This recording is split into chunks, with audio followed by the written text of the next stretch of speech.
মানে ৰাতিপুৱা আমি আহাতে তো আগৰ গেটটো খুলিলোঁ চব ষ্টাফ মিলি কেনে। তো খুলি কেনে যেতিয়া পাঞ্চিঙৰ কাৰণে ষ্টাফকেইটা ৰখি আছিলে তেতিয়া আমাৰ চিকিউৰিটি গাৰ্ড গৈ কেনে বেক চাইডৰ লাইট দিবৰ কাৰণে যোৱাতে তো শ্বাটাৰখন ভাঙি আছিলে। এইটো ভাঙাৰ লগে লগে আমি এইটো টাচ কৰা নাই, টাচ নকৰাতে আমি আৰক্ষীক জনালোঁ। তো এতিয়া আৰক্ষীয়ে যি কৰিব আৰক্ষীয়ে কৰিব।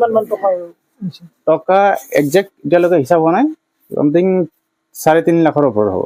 আৰু এটা কথা জানিব পৰা গৈছে যে যিখিনি চুৰ হৈছে প্ৰায় আপোনালোকে জনালে প্ৰায় এম বাজাৰ টাৰ্গেট কৰা হৈছে বিভিন্ন স্থানত। এম বাজাৰ এতিয়ালৈকে এইটোৱে গম পোৱা হৈছে। ক'ত হৈছে এম বাজাৰ?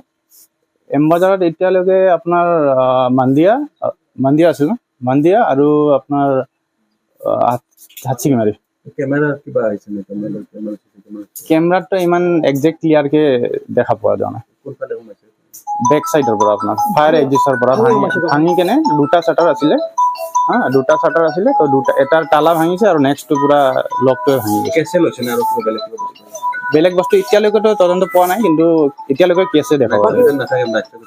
নাইট চিকিউৰিটি আছিলে, নাইট চিকিউৰিটি হাকাৰ হয়তো বাকী একো কৰা নাই, বাকী এতিয়ালৈকে গম পোৱা নাই, এইটো চেক কৰিলে গম পোৱা যাব।